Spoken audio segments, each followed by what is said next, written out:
आप सबको जय यीशु की। सो प्रभु का अनुग्रह, उसकी रहमत, उसकी आशीष के लिए धन्यवाद कि उसने एक मौका और हमें दिया है कि हम प्रभु यीशु मसीह की उपस्थिति में, पवित्र आत्मा की उपस्थिति में, सेनाओं के यहोवा की उपस्थिति में बैठ पाएँ और उसके वचन से कुछ बातों को सीख पाएँ। सो आइए आप मेरे साथ निकाल लीजिए मत्ती रचित सुसमाचार, उसका 17 अध्याय और 5 आयत।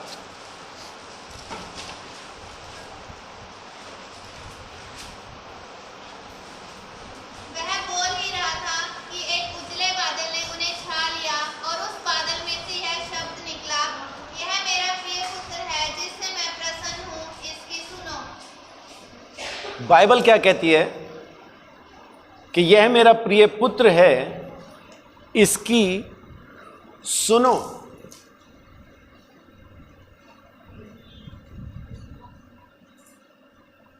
यीशु कहता है कि मार्ग, सत्य और जीवन मैं ही हूं, बिना मेरे द्वारा कोई भी पिता के पास नहीं जा सकता। और इसी बारे में मैं जब देख रहा था तो मुझे कुरान के अंदर पढ़ने के लिए मिला। कुरान की 3री सूरा, उसकी 50 आयत। यहां पे लिखा है, यीशु मसीह कहता है, and I come confessing to the तौरात that was before me and to allow unto you some of that which was forbidden unto you. So and I have come unto you with a sign from your Lord. Wherefore fear Allah and obey me. Quran कहती है, यीशु मसीह कहता है कि खुदा से डरो और मेरा कहना मानो, मेरा कहना मानो। और उसकी अगली आयत यानी सूरा 3:51, अभी मैंने जो पढ़ी थी वो सूरा 3 का 50 था, जहां पे लिखा है कि खुदा से डरो और यीशु का कहना मानो। अब सूरा 3 का 51 पढ़ता हूं, वहां पे लिखा है, verily Allah is my lord and your lord, wherefore worship him, this is the straight path. यही सीधा रास्ता है। क्या सीधा रास्ता है? कि खुदा से डरो, मेरी बात मानो, परमेश्वर की महिमा करो, उसकी सिताइश, उसकी परस्तिश करो, यही सीधा रास्ता। यह कुरान कहती है कि यीशु मसीह का कहना मानो, यही सीधा रास्ता है। खुदा से डरो, और यह कुरान के अंदर ही लिखा है, मैं अपनी तरफ से नहीं बोल रहा हूं। ये जो ट्रांसलेशन मैं पढ़ रहा हूं, ये मौलाना अब्दुल मजीद दरियाबादी की है। मौलाना अब्दुल मजीद दरियाबादी, जो कि अंग्रेज़ों के ज़माने के BA ऑनर्स थे। अजय, हाँ, कुरान में यीशु मसीह इस बात को कह रहे हैं। और इसकी 55 आयत, जिसको बहुत बार मिसअंडरस्टैंड किया जाता है कुरान की, क्योंकि वहाँ पे वो लोग ये मानने को तैयार नहीं होते कि यीशु मरा। लेकिन यहाँ पे क्या लिखा है, ये ट्रांसलेशन साफ कहती है, अगर आप इसको देख पाए, अगर दिख रहा हो, नहीं तो आप इसको डाउनलोड भी कर सकते हैं, अपने उस पर डाउनलोड कर सकते हैं। कुरान मौलाना अब्दुल मजीद दरियाबादी, ऐसा लिखेंगे तो उनका 3:55 कहता है, recall what time Allah said, O Isa verily I shall make thee die. यीशु, मैं तुझे मारूंगा और उसके बाद and I am lifting thee to myself, उसके बाद मैं तुझे अपने पास उठा लूंगा। कुरान कहती है, मैं नहीं कह रहा। बाइबल जो कहती है सो कहती है, लेकिन ये कुरान कह रही है, मैं वो आपको पढ़ के बता रहा हूं। सो कुरान कहती है कि खुदा से डरो और यीशु मसीह का कहना मानो। बाइबल कहती है कि खुदा ने खुद कहा, यीशु मसीह का कहना मानो। अभी हमने पढ़ा 17 का 5 में, एक बादल ने उनको छा लिया और वहां पे एक आवाज आई, ये मेरा प्रिय पुत्र है जिससे मैं बहुत खुश हूं, इसकी सुनो। इसकी सुनो का मतलब होता है ये जो कुछ कहता है सुनो और मानो, सुनो और मानो। आज हम प्रभु यीशु मसीह के पास तो हैं, हमने ये सुन लिया कहीं से कि यीशु मसीह सूली पे चढ़ के मरा, उसके लहू बहाने से हमारे सारे पाप माफ हो गए, और इसमें झूठ नहीं है। लेकिन खाली उतना ही सुना। यीशु मसीह के पास आने का मतलब है कि खुदा कहता है कि उसकी सुनो। उसके आसपास कौन लोग खड़े थे? ये कौन सा टाइम है? जब यीशु मसीह का रूपांतरण हो गया, उसका रूप बदल गया, उसके कपड़े चमकने लगे, और दो जन उसके पास खड़े थे पहाड़ के ऊपर। वो कौन दो जन दिखाई दे रहे थे चेलों को? कौन कौन? एलिया और मूसा। एलिया का मतलब क्या है? एलिया का मतलब है भविष्यद्वक्ता, और मूसा का मतलब व्यवस्था। यानी व्यवस्था और भविष्यद्वक्ता उसके पास खड़े होकर उससे बात कर रहे थे। और उनमें से पतरस ने क्या बोला? प्रभु इधर ही 3 टेंट बना लेते हैं, एक तेरा, एक मूसा का, एक एलिया का। और यीशु मसीह ने उसी वक्त उसको शाबाशी दी, है ना? क्या कहा?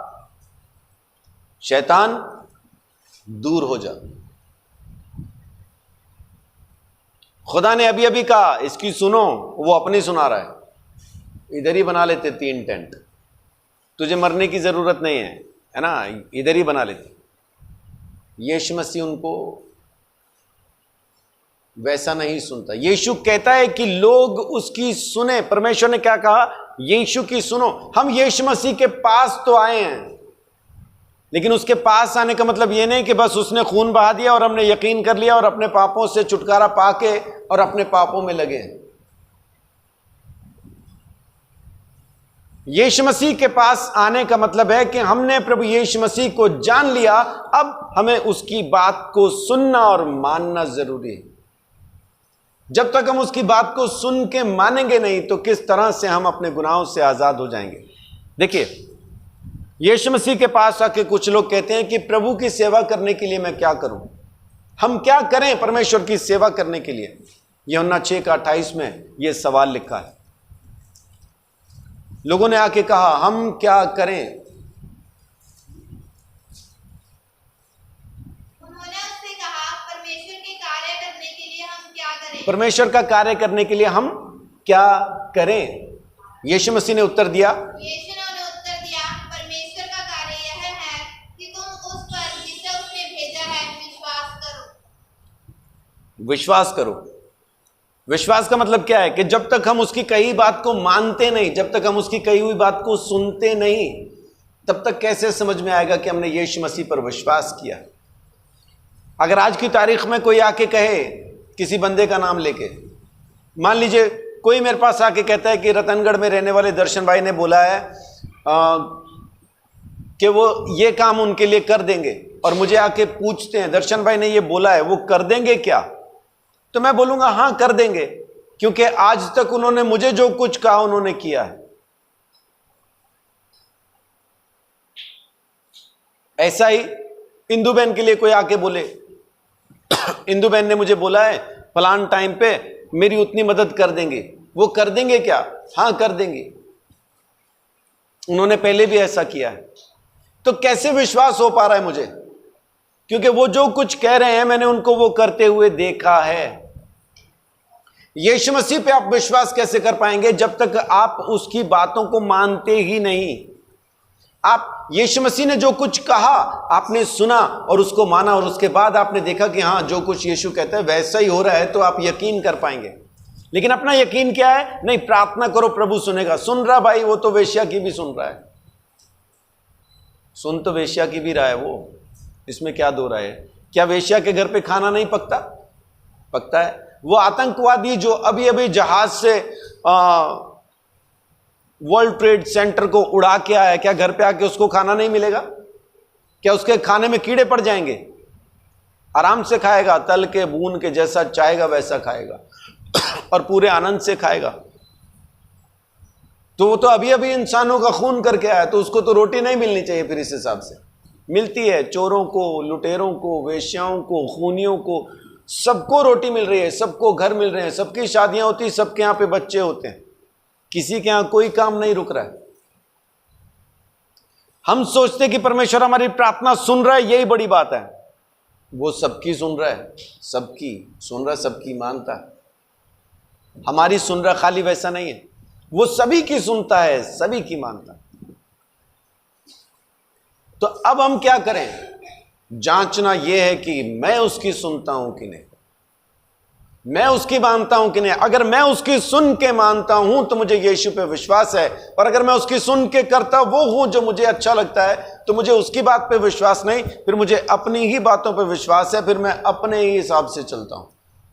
अगर मैं ऐसा हूं तो इसका मतलब है कि मेरा प्रभु अभी तक भी यीशु नहीं है, और जब तक आपका प्रभु यीशु नहीं होगा, आपका उद्धार कैसे होगा, आपकी मुक्ति कैसे होगी? यीशु मेरा प्रभु है बताने के लिए, हां बीच में कहीं ना कहीं कुछ ना कुछ गड़बड़ अपने से हो जाती है, दिक्कत नहीं, वो जाके उसको बोलना, प्रभु आज मुझसे ये गलती हुई, लेकिन गलती रोज करके, वही गलती रोज करके जाके बैठना नहीं है, उन चीजों को छोड़ते जाना है, उनसे अलग होते जाना है। तब आप बता पाएंगे कि आपका विश्वास प्रभु यीशु मसीह पे है। आपके सारे पापों का दंड उसने सह लिया, आपको उसने माफ कर दिया, ये पक्का है, लेकिन वो आपका प्रभु है, आप कैसे बताएंगे? जब तक आप उसकी सुन के मानते नहीं, कैसे कह पाएंगे कि वो मेरा प्रभु है? बहुत जरूरी है। उसके पास आके लोगों ने कहा हम क्या करें? यीशु कहता विश्वास करो। यूहन्ना 14:15 में कहता है यदि तुम मुझसे प्रेम करते हो तो मेरी आज्ञाओं को भी मानोगे। अभी यीशु मसीह क्या कह रहा है कि अगर तुम्हें मुझसे प्रेम है, मैंने तो तुमसे प्रेम किया। वचन में लिखा है 3:16, यूहन्ना 3:16 क्या कहता है ना? मैं मास्क भी वही पहनता हूं जिस पे यही लिखा है, यूहन्ना 3:16। बिशप जोनाथन को किसी ने पूछा कि ये क्या है सर, यूहन्ना 3:16, तो उन्होंने पूरा सुसमाचार सुना दिया कि ये 3:16 नहीं है। बाइबल में एक बहुत अच्छी आयत है जिसमें लिखा है कि परमेश्वर आपसे प्रेम करता है। पूरा सुसमाचार वो खाली एक सवाल से उसको मिल गया। बिशप जोनाथन ने तुरंत वो सारा उनको सुसमाचार सुना दिया। यूहन्ना 3:16 कहता है परमेश्वर ने जगत से ऐसा प्रेम रखा कि अपना इकलौता पुत्र दे दिया, ताकि जो कोई उस पर विश्वास करे वो नाश ना हो परंतु अनंत जीवन पाए। परमेश्वर ने तो हमसे प्रेम किया और अपना प्रेम दिखाया है, मन ही मन में नहीं रखा है, मन में नहीं रखा। पति पत्नी शादी हुए 25 साल हो गए, लेकिन पत्नी 25 साल भी कमरे में रो रही होती है, आप मुझसे प्यार नहीं करते। ऐसा क्यों रो रही है वो? क्योंकि पति प्रेम को प्रकट करने में थोड़ा ढीले ही होते हैं, है ना? ये कहने के लिए पत्नी को वो बहुत कम ऐसा कह पाते हैं, हिंदुस्तान के पति खास तौर से, कि मैं तुझसे प्यार करता हूं। पत्नी को नहीं कह पाते, आई लव यू पत्नी को नहीं बोल पाते। हां, पड़ोसी की पत्नी हो तो फिर शायद कह देते हैं, अपनी को नहीं कह पाते। तो जब पत्नी को वो सुनता नहीं, पति ये कहता नहीं कि मैं तुझसे प्रेम करता हूं, तो पत्नी के अंदर वही रहता है कि मुझसे प्यार नहीं करते। बाकी उसका रोटी कपड़ा सब कुछ कर रहा है वो, बस खाली कह नहीं रहा। इसीलिए पत्नी को ये लगने लगता है कि प्यार नहीं करता। यानी वो प्रेम जो प्रकट ना हो, जो दिखाया ना जाए, वो होते हुए भी छुपा हुआ रहता है, दिखता नहीं है। परमेश्वर ने अपने प्रेम को गुप्त नहीं रखा, छुपा के नहीं रखा, अपना प्रेम प्रकट किया। सूली पे चढ़ के उसने अपने आपको कुर्बान कर दिया। परमेश्वर ने अपने बेटे को बलिदान कर दिया, वो प्रेम दिखाई दिया। बाइबल कहती है परमेश्वर ने अपना बेटा दे दिया। और जब आप ऊपर पढ़ें 14 आयत में, तो वहां पे वही लिखा है कि जिस तरह से मूसा ने जंगल में पीतल के सांप को ऊंचे पे लटकाया था, वैसा ही मनुष्य का पुत्र भी लटकाया जाएगा। जो कोई उस पर विश्वास करेगा नाश ना होगा। वो जो सूली पे चढ़ के मरा, उस बेटे पे विश्वास करके मरेगा नहीं कोई, नाश नहीं होगा। और आगे 16 में लिखा कि उसने जगत से ऐसा प्रेम किया इसलिए अपना बेटा दे दिया। यूहन्ना 3 का 14, 15, 16 मिला के पढ़े, उसको 18 तक पढ़ते जाएं तो आपको सारी कहानी समझ में आ जाती है। हमारे कर्मों से हमारा उद्धार नहीं होगा। फिर दोबारा कह रहा हूं, आप ये ना सोचने लगना कहीं आज के प्रचार को सुन के कि हम कर्म करेंगे तभी हमारा उद्धार होगा। कर्मों से उद्धार नहीं है। उद्धार यीशु मसीह के लहू से, मुर्दों में से जी उठने के कारण है। यीशु ने अपने लहू से दाम चुका के हमें खरीदा है। हम उद्धार खरीद नहीं सकते। अगर आपको अपने कर्मों पे यकीन हो जाए आज के प्रचार सुनने के बाद, तो इस प्रचार को उठा के कचरे में फेंक देना, यह बेकार है आपके लिए। क्योंकि उद्धार यीशु के लहू के सिवाय और किसी चीज से नहीं है, हमारे कर्मों से बिल्कुल नहीं है। लेकिन यीशु मेरा प्रभु है, यह मैं बताऊं कैसे? यीशु मेरा उद्धार करता है, बताऊं कैसे? मुझे यीशु पर विश्वास है, दिखाऊं कैसे? तो जब तक मैं उसके वचन को मानता नहीं, जब तक मैं उसकी बातों को मानता नहीं, मैं कैसे बताऊं कि यीशु मेरा प्रभु है? वो मेरे लिए मारा तो गया, मेरे लिए गाड़ा तो गया, लेकिन आज मेरा प्रभु है क्या? या आज भी मैं पाप के दास, उसी पाप का ही दास हूं जिसमें मैं पहले था? अगर ऐसा है तो निकल आइए, क्योंकि आपके पापों की माफी तो हो चुकी, तो फिर पाप में क्या कर रहे हैं? आप गुलामी में तब तक रहते हैं जब तक आपका दाम ना चुकाया जाए। जब आपका दाम चुका दिया गया तो फिर काहे के गुलाम? फिर आजाद हो जाओ। आपके पापों का दंड भर दिया गया है, आपकी गुलामी वहां से आजाद कर दी गई है, तो आज क्यों पाप के गुलाम हैं? निकल आइए, परमेश्वर को महिमा दीजिए, यीशु मसीह की बातों को मानना शुरू कीजिए। जब मैं ये कहना शुरू करता हूं कि जब तक आप यीशु की बातों को मानेंगे नहीं, वो आपका उद्धार करता कैसे होगा, तो लोगों को अपने कर्मों पे यकीन होने लगता है। अच्छा, फिर मैं अच्छे काम करूंगा तब मेरा उद्धार होगा। नहीं भाई, कर्मों से उद्धार नहीं होगा। उद्धार तो यीशु के लहू के द्वारा ही होना है, उसके मुर्दों में से जी उठने से ही होना है। यीशु ने दाम चुका के खरीदा है हमें। परमेश्वर की संतान दाम चुका के उसने बनाया है, उसने लहू बहा के हमें खरीद के परमेश्वर की संतान बनाया है। सो उधर नहीं चले जाना। अब यीशु कहता है कि तुम मुझसे प्रेम करते हो तो मेरी आज्ञाओं को मानोगे, और साथ में कहता है कि जिसमें प्रेम नहीं उसमें परमेश्वर नहीं। यीशु मसीह ने 2 बड़ी आज्ञाएं दी कि बाप से प्रेम करो और भाई से प्रेम करो, है ना? क्या बड़ी आज्ञाएं दी हैं?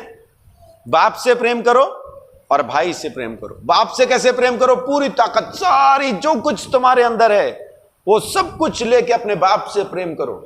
बाप कौन? स्वर्गीय पिता। और जैसा तुम खुद से प्यार करते हो वैसा अपने भाई से भी करो। लेकिन अपन नहीं कर पाते, है ना? हाँ जी। भाई कौन? जमीन पे जो कोई भी है, खास तौर से वो जिन्होंने हमारा दिल दुखाया। जमीन पे जो कोई भी है वो अपना भाई है, लेकिन खास तौर से वो जिसने हमारा दिल दुखाया। लेकिन अनु तब तक मेरा भाई है जब तक वो अच्छा काम करता रहे। जैसे अनु ने कोई गलत काम किया तो अनु मेरा भाई नहीं है, ये तो पापी है, और हट यहां से, भाग, हट, हुड़ हुड़, इकलो इकलो। ये तब तक अच्छा है जब तक अच्छे काम कर रहा है, तब तक मेरा भाई है।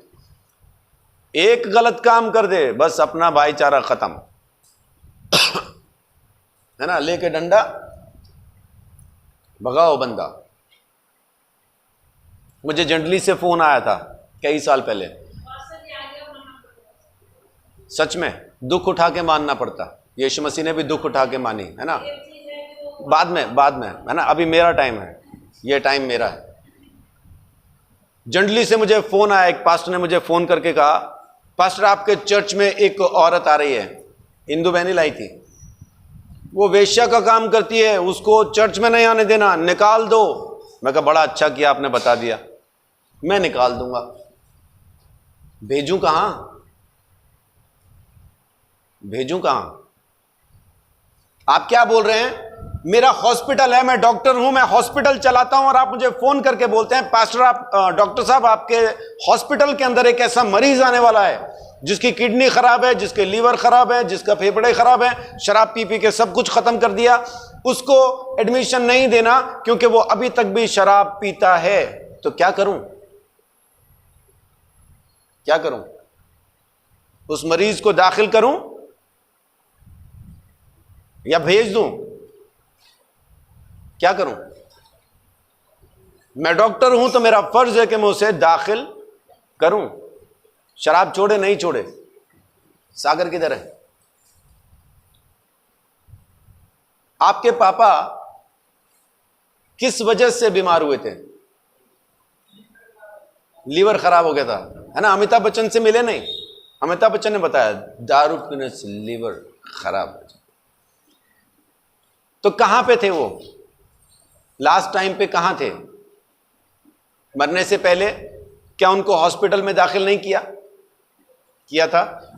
तो हॉस्पिटल में उन्होंने शराब नहीं पी? नहीं पी? हॉस्पिटल में भी पीते थे वो। जो उनकी देखभाल के लिए बैठे होते थे ना वहां, उनको फिर वो मां बहन शुरू कर देते थे अगर नहीं लाके दो तो। पूछना आप एक बार, ये बात मुझे आपकी मम्मी ने बताई। तो वो हॉस्पिटल में इलाज करवा रहे हैं, शराब की वजह से बीमार हैं, लेकिन हॉस्पिटल में भी शराब पीते रहे, आखिर मर गए। तो हॉस्पिटल वालों ने उनको निकाल नहीं दिया। अपन कैसे निकाल दें ये कह के कि ये तो इतना पाप के अंदर ज्यादा बीमार है कि इसके तो पाप में कीड़े पड़ गए, ये पाप छोड़ता ही नहीं, इसको परमेश्वर के घर से निकाल दो। हम कैसे निकाल दें? तो यीशु मसीह ने दो बड़ी आज्ञाएं दी। पहली, बाप से मोहब्बत कर। दूसरी, अपने पड़ोसी से वैसी मोहब्बत कर जैसा तू खुद से करता। और इसीलिए मैं जानता हूं कि मैंने जमीन के ऊपर हर गंदा काम किया है। अगर मैं परमेश्वर के पास आ सकता हूं तो वो भी आ सकते हैं जो आज की तारीख में गलत काम कर रहे हैं, वो भी आ सकते हैं, क्योंकि ये परमेश्वर की उपस्थिति है। मेरे बाप का घर नहीं है, ये मेरे बाप का घर है। मैं क्या बोल रहा हूं? ये मेरे बाप का घर नहीं है कि जिसको चाहूं निकाल दूं। यहां से मैं किसी को नहीं निकाल सकता क्योंकि ये मेरे बाप का घर है ना? समझ में आए तो समझ लीजिए। वो बाप कहता है कि मोहब्बत कर। यीशु मसीह ने भी कहा अगर तू मेरी बात को मानता है तो तू मुझसे मोहब्बत करता है। अब अपने को जानना तो यीशु मसीह के साथ अपने रिश्ते को है ना। आशीष ने कोई गलती की तो मैं इस वजह से उसके साथ दुश्मनी नहीं कर सकता क्योंकि उसने गलती की है। इसके साथ किया गया मेरा बर्ताव यह साबित करेगा कि मेरा रिश्ता यीशु के साथ है कि नहीं।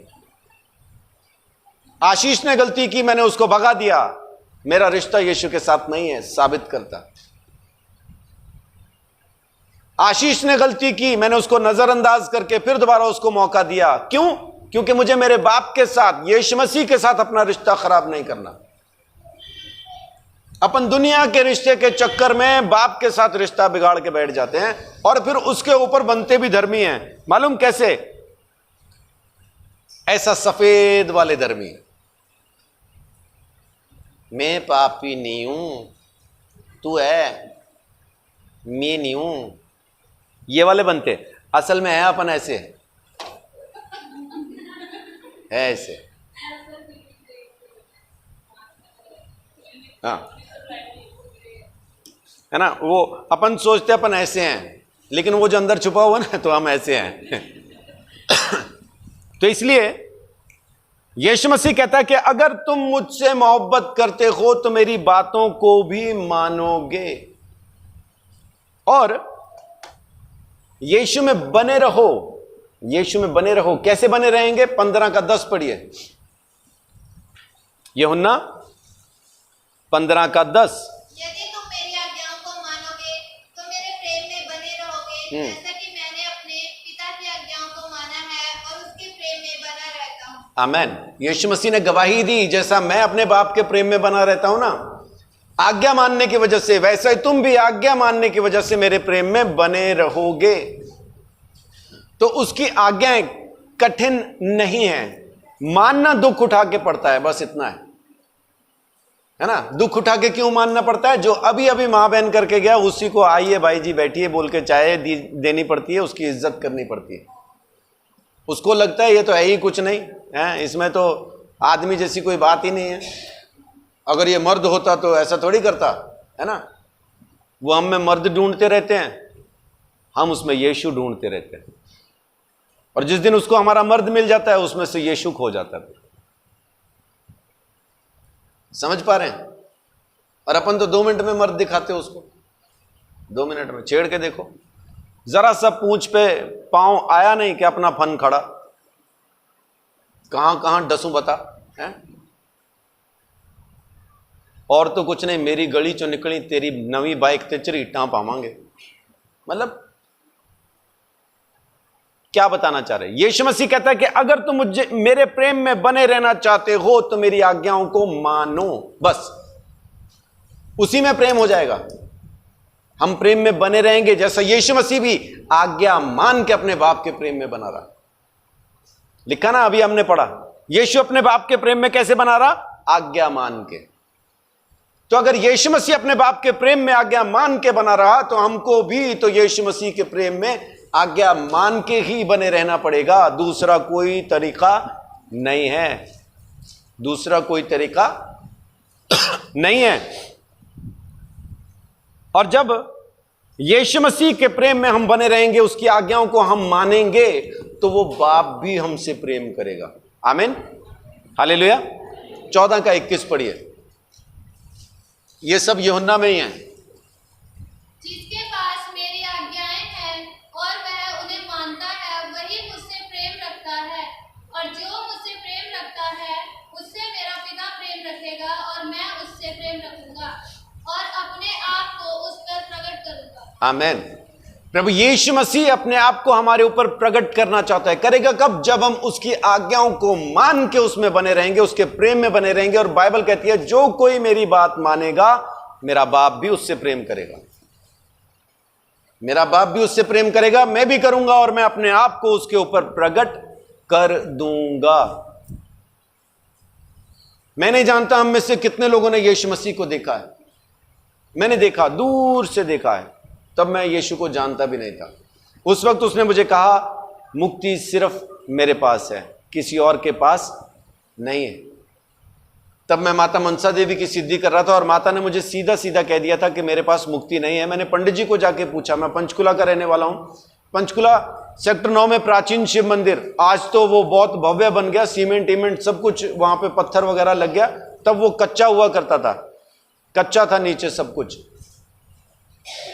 बल्लियों वाली छत हुआ करती थी। अभी तो लैंटर पड़ गए और सब बढ़िया एकदम चकाचक बन गया। जाओ तो लगता ही नहीं कि ये वही वाला मंदिर है, सब बदल गया उसके अंदर। मैंने वहां जाके पंडित जी को पूछा, मैं कहा माता मनसा देवी ने मुझे ये क्यों कहा कि मैं मुक्ति नहीं दे सकती? तो पंडित जी ने बोला बेटा माता ने सच बोला है। मैंने बोला वो कैसे? तो बोलते वेदों में लिखा है, शास्त्रों में लिखा है कि देवी देवता खुद तरसते हैं मानव जून में पैदा होने के लिए ताकि उनको मुक्ति मिल सके। यानी पंडित जी ने मुझे बताया कि उनके पास भी मुक्ति नहीं है तो तुझे देंगे कैसे? तो ये जवाब मुझे परेशान बहुत कर गया, इसका जवाब नहीं मिल पाया मुझे। उस टाइम पे प्रभु यीशु मसीह ने मुझे दर्शन देके कहा था मेरे पास है मुक्ति, मेरे सिवाय कोई नहीं दे सकता, और यही सच है। फिर मैंने बाद में वेदों में भी पढ़ के देखा तो वैसा ही मुझे मिला कि परमेश्वर का बेटा जमीन पे आके जब तक खून ना बहाए, दैरित्यारण्य का उपनिषद का 3रा श्लोक कहता है खून बहाए बगैर पापों से छुटकारा नहीं मिलेगा, लेकिन वो खून खुद परमेश्वर का होना चाहिए। श्रीमद् भगवद गीता में लिखा है कि स्वयं परमेश्वर ही यज्ञ बलि है। और ऋग्वेद जो कि सबसे बड़ा वेद माना जाता है, उसके 10वें मंडल में साफ लिखा है कि जब तक परमेश्वर के बेटे को बलि ना कर दिया जाए, उसके खून के बगैर कोई दूसरा रास्ता है नहीं।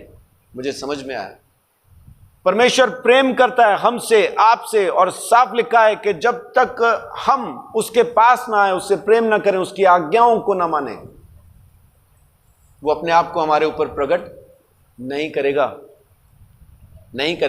शायद उस वक्त मैं अनजाने में उसकी आज्ञाओं को मान रहा था है ना, किसी और को प्रसन्न करना चाहता था, लेकिन मुझे नहीं पता था कि मैं असल में परमेश्वर की तलाश में हूं।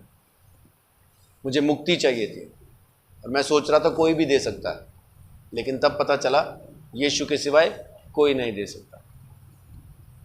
फिर वचन कहता है कि जब हम उसके प्रेम के अंदर हैं तो फिर उसी के मुताबिक हमको चलना भी है। 2 यूहन्ना 1:6, वैसे उसमें एक ही अध्याय है। और प्रेम यह है कि हम उसकी आज्ञाओं के अनुसार चलें। यह वही आज्ञा है जो तुमने आरंभ से सुनी है और तुम्हें इस पर चलना भी चाहिए। हाँ, तो प्रेम क्या है कि हम उसकी आज्ञाओं पर चलें, और जो कोई परमेश्वर से प्रेम करता है वो उससे प्रेम करता है, और यीशु मसीह उन्हीं लोगों के ऊपर अपने आप को प्रकट करता है जो परमेश्वर की, प्रभु यीशु मसीह की आज्ञाओं को मानते हैं। आप लगातार प्रार्थना करते रहो, यीशु मसीह अपने आप को आप पे प्रकट नहीं करता। आप लगातार प्रार्थना करते रहो, पवित्र आत्मा अपने आप को आपके ऊपर प्रकट नहीं करता। लेकिन जब आप उसकी आज्ञाओं में चलना शुरू करते हैं, बिना प्रार्थना के वो अपने आप को आपके ऊपर प्रकट कर देता। आमीन, आमीन। प्रार्थना क्या है? हमारी रोजमर्रा की जो जिंदगी है वही प्रार्थना है। मैंने एक गवाही सुनी, उस पास्टर का नाम मुझे ध्यान नहीं, ना जगह का नाम मुझे ध्यान है क्योंकि अंग्रेजी नामों में थोड़ा सा मेरा दिक्कत हो जाती है, नाम निकल जाते हैं मेरे दिमाग से। एक पास्टर एक ऐसे टापू जैसी एक अंदर जंगलों के अंदर की एक जगह में जाके रहा, वहां पे वो सुसमाचार सुनाने गया। 3 साल रहा, कोई प्रभु में नहीं आया। 3 साल रहा वो वहां, लेकिन कोई यीशु में नहीं आया। 3 साल के बाद वो वहां से चला गया। एक दूसरा पास्टर आया और उसने वहां पे आके यीशु मसीह का प्रचार करना शुरू किया। जब लोगों ने सुना तो वो बोलते हैं, जिस यीशु मसीह का तू प्रचार कर रहा है उसको हमने देखा है। अब ये हैरान, पहली बार बता रहा हूं, ये सुन रहे पहली बार। देखा कब? उसने पूछा तुमने कब देखा?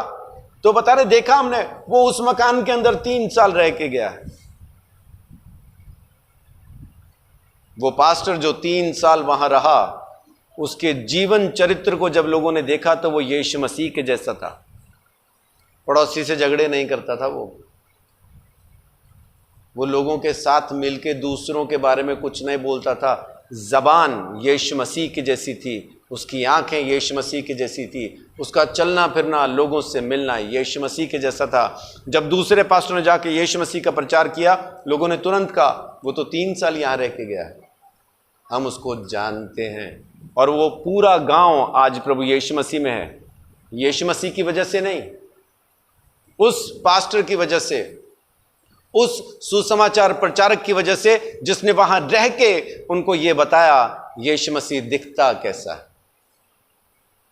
हमारे अंदर यीशु दिख रहा है कि नहीं, अपने आप को ही जांचना। मैं पूछ नहीं रहा, हाथ खड़ा नहीं करना, पांव खड़ा नहीं करना, सोचना खाली दिख रहा क्या है।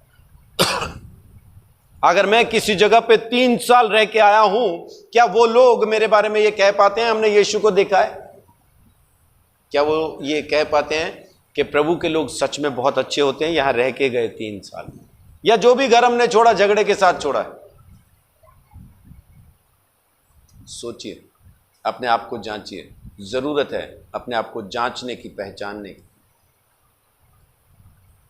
अगर हमने उससे मोहब्बत की है और उसकी बातों को मानते हैं तो हमें उसके ही मुताबिक चलना भी है। और अनंत जीवन क्या है? यीशु मसीह को और उस परमेश्वर को जानना, यही अनंत जीवन है। यूहन्ना 17 का 3। पर अनंत जीवन यह है कि वे तुझ एकमात्र सच्चे परमेश्वर को और यीशु मसीह को जिसे तूने भेजा है जाने। अब जाने कैसे? जाने का मतलब क्या? यीशु मसीह आया, परमेश्वर का बेटा जमीन पे आया, मारा गया, गाड़ा गया, तीसरे दिन मुर्दों में से जी उठा, 33.5 साल जमीन पे रहा, उसने बहुत से लोगों को चंगा किया। ये जानना यीशु मसीह को जानना है? नहीं, ये जानना यीशु मसीह को नहीं जानना है। ये जानना यीशु मसीह के बारे में जानना है। जैसे मुकेश भाई, ये क्या है? क्या होता है? ये इंस्ट्रूमेंट है। होता क्या है इससे? म्यूजिक बजता है। कैसे बजाते हैं? हाथ से। करेंगे क्या और? बजेगा कैसे? एक हाथ से पंखा चलाएंगे, हवा भरेंगे, दूसरे हाथ से बजाएंगे। इस पे कौन कौन से गीत आप बजा सकते हैं? आप कौन सा बजा सकते हैं? आपको नहीं आता, पर आपको जानकारी तो सारी है कि ये हारमोनियम है, इससे संगीत बजता है, इधर हवा भरेंगे, इधर से बजाएंगे तो म्यूजिक बजेगा। सारी जानकारी तो है आपको, बजाना नहीं आता। इसका मतलब है कि हारमोनियम के बारे में जानकारी होने का मतलब यह नहीं है कि आप हारमोनियम को जानते हैं। यह हारमोनियम के बारे में जानकारी है मुकेश भाई को, वो हारमोनियम को नहीं जानते।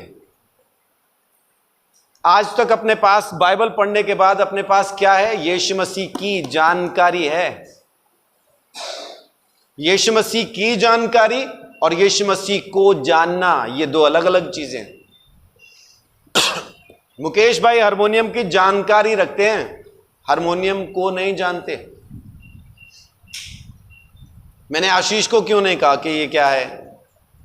क्योंकि ना सिर्फ वो इसकी जानकारी रखता है, बल्कि वो इसको जानता भी है, वो इसे बजा भी सकता है। आपके पास यीशु मसीह की जानकारी है या आप यीशु को जानते हैं? मुझे नहीं बताना, आराम से आज घर जाके सोचना, आपके पास यीशु की जानकारी है या यीशु को जानते हैं? अब निकालिए मेरे साथ पहला यूहन्ना 2 अध्याय, उसकी 3 आयत।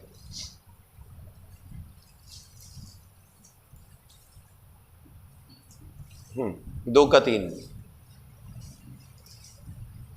यदि हम उसकी आज्ञाओं को मानेंगे तो इससे हम जान लेंगे कि हम उसे जान गए हैं। क्या लिखा है? यदि हम उसकी आज्ञाओं को मानेंगे तो इससे हम जान लेंगे कि हम उसको जान गए हैं। इसका मतलब है कि जब तक आप प्रभु यीशु मसीह की आज्ञाओं को नहीं मानते, तब तक आपके पास सिर्फ यीशु मसीह की जानकारी है, आप उसको जानते नहीं हैं। जान गए हैं कब समझ में आएगा? जब हम उसकी आज्ञाओं को मानना शुरू करेंगे। उड़ाऊ पुत्र जब गया तो बाप से प्रेम करके गया कि झगड़ा करके गया? और क्या सोच के गया था? लौट आऊंगा या कभी नहीं आऊंगा, आज के बाद मैं। और जब रिश्ता तोड़ के कोई जाता है ना, तो पता नहीं क्या क्या बोल के जाता है, क्योंकि उसको तो ये होता है ना, लौट के तो मैंने आना नहीं। फिर जो अंदर की भड़ास होती है सब निकाल के जाता है। तो उड़ाऊ पुत्र भी ऐसा गया, सब कुछ लुटा के आखिर में जब सुअर की फली को मुंह लगाया तो याद कौन आया? वही अब्बा याद आ गए, वही पिताजी याद आ गए जिनसे झगड़ा करके आया था। और बोला क्या कि मैं जाके कहूंगा कि पापा मैं तो आपका बेटा बनने के लायक नहीं हूं, मुझे नौकर बना के रख लो। आपके यहां बहुत खाना है, नौकरों को बहुत मिलता है, उसके बाद भी बच जाता है, मुझे भी थोड़ा दे देना। खाली 2 रोटी खाने के लिए बाप के पास लौट के आ रहा था। लेकिन बाप ने क्या किया? दूर से पहचान लिया कि लौट आया। अब लौट के कौन आ रहा है? वो जो लड़ाई करके गया था, वो जो झगड़ा करके गया था, वो गंदा, वो बेकार, वो सब कुछ लुटा के आ रहा है, या बेटा वापस आ रहा है? बाप को क्या दिखाई दिया? सिर्फ बेटा। उसने ये नहीं पूछा पैसे कहां गए, ये हाल क्या बना रखा है। वो देख के ही समझ गया इसने क्या किया होगा। देख के क्या समझना, जब गया था तभी पता था कुछ दिन बाद लौट आएगा। और अपने पास कोई ऐसा लौट के आए तो फिर आ गया है? उस दिन तो बड़ा कह के गया था, तू मेरे लिए मर गया, मैं तेरे लिए मर गया। अब हाल देख अपना, ये तो कह रहा था तुझे मैं मत जा, ये देख सब लुटा के आ गया। पता कितने पैसे दिए थे तेरे को? 33 करोड़ दिए थे। अब कहां है वो? जेब में क्या है तेरे? कुछ भी नहीं। कहां से आ रहा है? सूअरों के बाड़े में से, सीधा सूअरों के दड़बे में से आ रहा हूं। वहां क्या कर रहा था? सूअरों की फलियां खा रहा था। यही कह रहा था मैं तेरे को, है ना? वो नौकरों के साथ हंसा नहीं उन पे,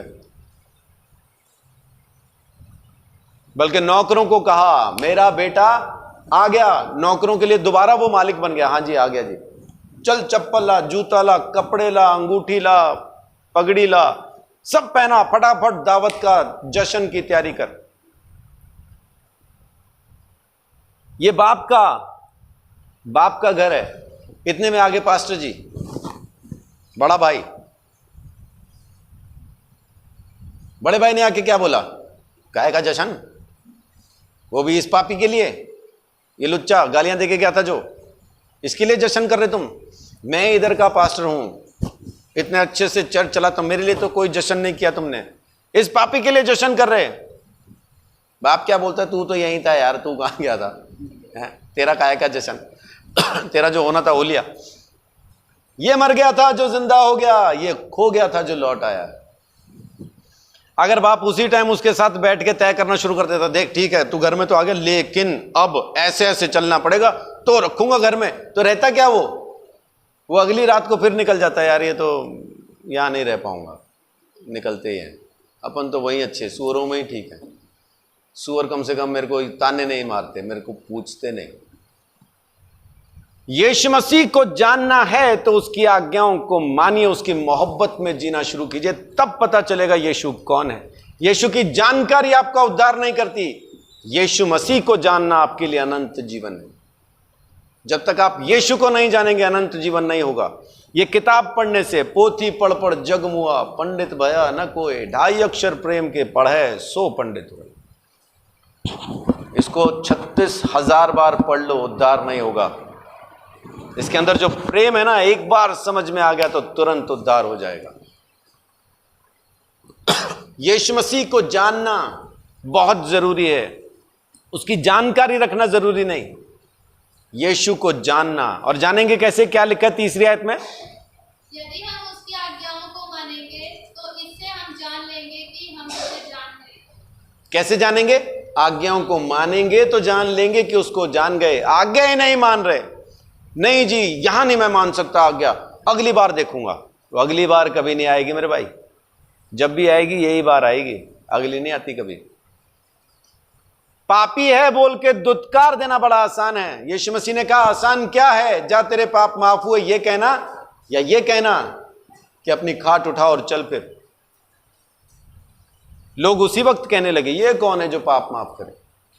हम लोगों के पाप माफ नहीं करते, गिनवाते हैं वापस, तू तो ऐसा था, तू तो ऐसी थी, तूने तो ये किया था, तूने तो वो किया था, गिनवाना शुरू करते हैं। इसका मतलब हम अभी तक यीशु मसीह को जान नहीं पाए।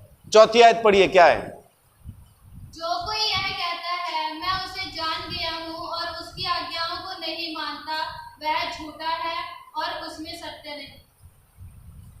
इस आयत को ध्यान से और दोबारा से सुनिए और साथ साथ में पढ़िए, आराम से पढ़िए। जो कोई यह कहता है मैं उसे जान गया हूँ और उसकी आज्ञाओं को नहीं मानता, वह झूठा है और उसमें सत्य नहीं। झूठा कौन है? अगर 2 शख्स खड़े करें, एक का नाम झूठा एक का नाम सत्य, तो झूठा कौन है? शैतान, झूठ का पिता, यूहन्ना 8:44 में लिखा है। और सत्य किसका नाम है? लेकिन अगर आज्ञा नहीं मान रहे तो है कौन अंदर? झूठा है, उसमें सत्य नहीं है, यीशु नहीं है। अगर उसकी आज्ञा नहीं मान रहे तो यीशु नहीं है, सत्य नहीं है, झूठा है उसमें। और झूठा तो शैतान है। तो यीशु मसीह की जानकारी आपको वहम न दे दे कि आपका उद्धार हो गया। ये जानकारी उद्धार नहीं देती, खुद यीशु मसीह उद्धार देता। और यीशु मसीह कब आपकी जिंदगी में आता है? जब आप उसकी बातों को सुनना और मानना शुरू करते हैं। 5वीं आयत पढ़िए। पर जो कोई उसके वचन पर चले उसमें सचमुच परमेश्वर का प्रेम सिद्ध हुआ है, इसी से हम जानते हैं कि हम उसमें हैं। यीशु में है पता कैसे चलता है? जब हम उसकी आज्ञाओं को मानना शुरू करते हैं तब पता चलता है कि उसका सत्य हम में सिद्ध हो गया, उसका प्रेम हम में सिद्ध हो गया और हम प्रभु यीशु में हैं। आमीन। तो अगर आप में से भी कोई प्रभु यीशु मसीह में बने रहना चाहता है, उसके प्रेम में बना रहना चाहता है, तो क्या करे? क्या करे? अच्छे से बताइए, क्या करे? बड़ा मुश्किल है, कहना भी मुश्किल हो रहा है ना। सचिन ने वहां से कह दिया, ये कहना भी मुश्किल हो रहा है कि उसकी आज्ञाओं को माने। सब सुन बैठे ऐसा ना, तू ही कह दे, तू ही कह दे, है ना। ज्यादा बोल के सिर्फ सिर हिला रहे हैं। माने माने। यीशु में बने रहना है तो क्या करें? ये कहने में भी कितनी दिक्कत हो रही तो मानने में कितनी होगी।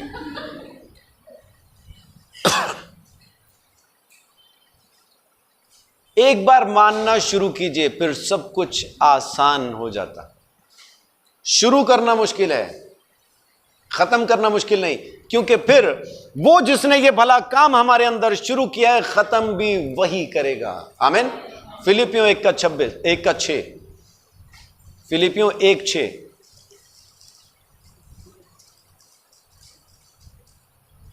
मुझे इस बात का भरोसा है कि जिसने तुझ में अच्छा काम आरंभ किया है, वही उसे यीशु मसीह के दिन तक पूरा करेगा। आमीन। जिसने शुरू किया है वही इसको पूरा भी करेगा, लेकिन जरूरी है कि हम उसकी आज्ञाओं को माने और प्रेम करना शुरू करें। यीशु मसीह की आज्ञाओं को मानना ही प्रेम को पूरा करना है। प्रभु यीशु मसीह की आज्ञाओं को मानना ही प्रेम को सिद्ध करना है।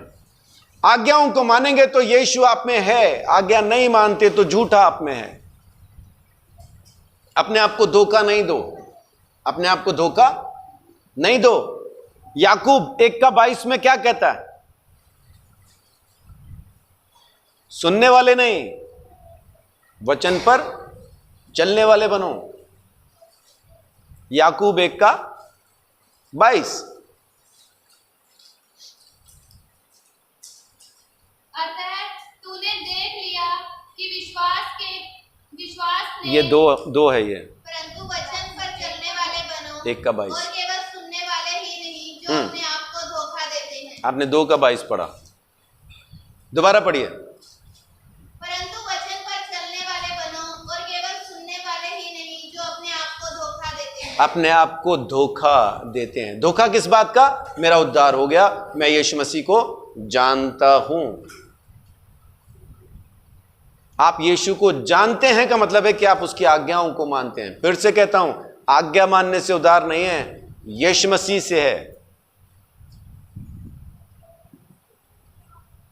यीशु मसीह से उद्धार है, आज्ञा मानने से नहीं है। यीशु के लहू से आप खरीदे गए, परमेश्वर की संतान कहलाए। जिस किसी ने प्रभु यीशु मसीह पे विश्वास किया, परमेश्वर की संतान है, नाश नहीं होगा। अतः अब जो प्रभु यीशु मसीह में है वो नई सृष्टि है। पुरानी बातें बीत गई, सब कुछ नया हो गया। रोमियो 8 की पहली आयत में लिखा है, अतः अब जो यीशु में है उन पर दंड किया गया नहीं, क्योंकि वो शरीर के मुताबिक नहीं, आत्मा के मुताबिक चलते हैं। तो जरूरी है कि अगर आप यीशु मसीह को जानना चाहते हैं तो उसकी आज्ञाओं को माने, क्योंकि उसी के द्वारा उद्धार है, उसके सिवाय किसी के द्वारा उद्धार नहीं। अगर आप उसकी आज्ञा नहीं मानते तो वो आपको नहीं जानता। यीशु को जानना है अगर, तो उसकी आज्ञाओं को मानना शुरू कीजिए, और जैसे आपकी जानकारी उससे होती है, आपका उद्धार वही करता है। उसके बिना कोई उद्धार करता है नहीं। तो उससे रिश्ता बनाइए भाई। जानकारी रखने से कुछ नहीं होगा। जानकारी तो शैतान को भी है कि यीशु मसीह मुक्तिदाता है, उसका उद्धार नहीं हो जाता इस जानकारी से, उसका उद्धार नहीं हो जाता इस जानकारी से। यीशु को जान जाएंगे तो उद्धार हो जाएगा। जानने के लिए मन को तैयार कीजिए, अपने आप को तैयार कीजिए कि मैं उसकी आज्ञा मानूंगा, मानूंगी। उसको जानना है तो आज्ञा मानना शुरू कीजिए। कितने लोग आज से, अब से, इसी वक्त से उसकी आज्ञाओं पे चलना शुरू करने वाले? आमीन। आज तक मैं लुच्चा ही सही, बेकार से ही, घटिया से ही, बिल्कुल एकदम नकारा इंसान से ही, लेकिन अब से जब यहां से उठ के जाऊंगा ऐसा नहीं रहूंगा। आमीन। अपने आप को कहिए, मैं वैसा नहीं रहूंगा, मैं वैसी नहीं रहूंगी जैसे आज मैं आया था, आई थी, वैसा लौट के नहीं जाऊंगा। आमीन। आज अपनी सारी मलिनता, हर एक बुराई, हर एक गलती को, हर नफरत को, हर एक हिंसा को यहीं छोड़ के जाएं। प्रभु यीशु मसीह को जानने के लिए घर जाना, उसको जानना। जानेंगे कैसे? आज्ञा मान के। जैसे ही जान जाएंगे उद्धार हो जाएगा। आमीन। आइए हम प्रार्थना करें।